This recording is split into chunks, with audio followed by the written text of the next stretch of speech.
Hey, what's up mga kosa? Super Lake here. So, for today's vlog, pupunta tayo sa Honda flagship Makati. Mag-check lang tayo ng mga unit kung anong meron doon.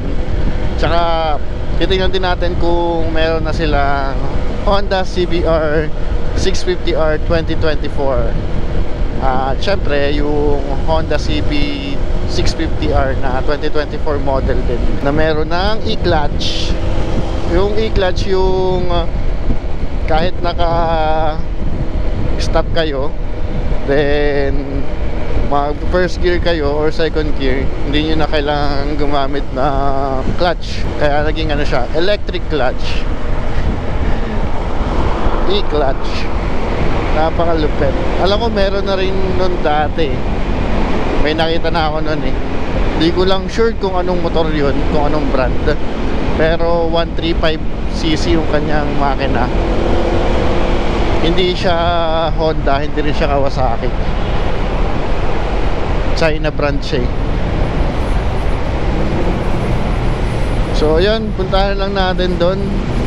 Gusto ko rin makita yung bago nilang Honda CBR 650. Hindi ko pa nakikita eh. Nung lumabas yun, parang nagbago yung pananaw ko eh. Dapat ZX6R, dapat ZX4R yung kukunin ko. Pinag-iipunan ko. At ayun na nga, nabago na naman. Naging Honda CBR 650R. Sobrang traffic mga kuhasa. Ang init pa. Hindi pa ulit kami nakapag-ride ng aking mga kaibigan dahil nga sobrang init. Tapos ngayon naman nag-uulan, wala na rin, mga tinatamad na din. Yung isa kong kaibigan, inaya ko, sobrang init daw, nakakatamad. Nung inaya ko ulit, sobrang ulan naman daw, nakakatamad. Hays! Lapit lang yung Honda flagship dito eh. Traffic lang talaga. So may bandang Guadalupe yun. Andito na tayo mga kasa. Ayan o, Honda. So check lang natin sa loob kung ano ba ang meron dito. Sheesh. Alright.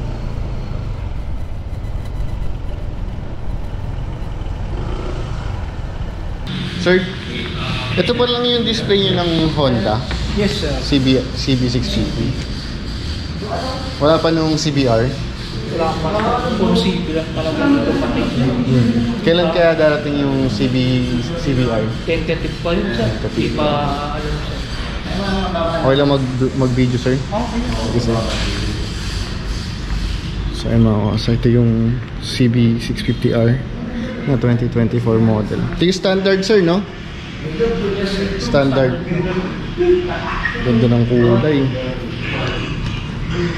Ayan. Meron siyang red.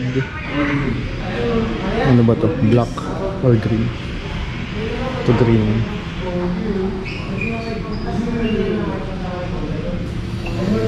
Check natin yung taillight niya. Ayan ang sporty na. Parang na siyang taillight na Sniper 150, Sniper 155. Gulong niya is size 180 pa din. Sundo, 180 by 85 by 17. Naka TFT display na rin. Tapos ito para na siyang CB1000. Yung e-clutch dito siya nakalagay. Ganda ng red eh. Tapos nabago na rin yung kanyang pillion seat o yung passenger seat. Yeah.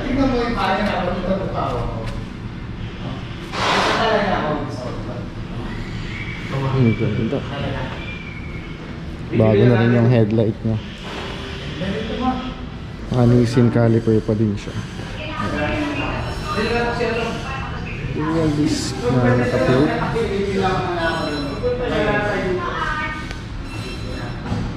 Siyempre yung kanyang header na parang binash, parang sinuklay. Ano bang ano dyan?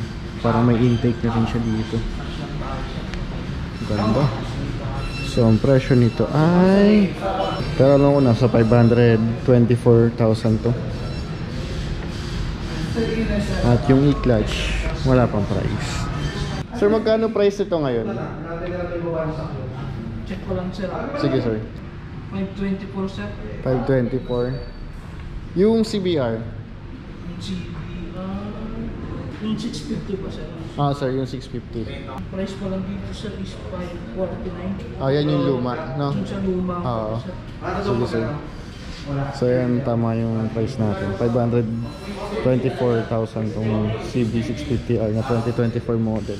Yan mga kasi ako naghahanap kayo ng XADB. Meron dito ang display. Bali, ano to, 4. Ayan, isa. Kasi ito. Tsaka, ito. Ano ba to? Transalp. Ito ito yung bago din. And CBR 500 gold ring and 5 blade. Alright, tapos na rin tayo mag-inquire dito sa Honda mga kosa. So ayan, available din dito yung bago nilang Winner X 150cc, tsaka mga CRF, Honda Click, ADB 160, Beat. Yan, kung mga gusto nyo mga scooter, available sa na, puntahan nyo na lang. At sinong may gusto ng mga big bike, ay ayan, ang dami nilang available. May Rebel sila 1,100. Ang traffic.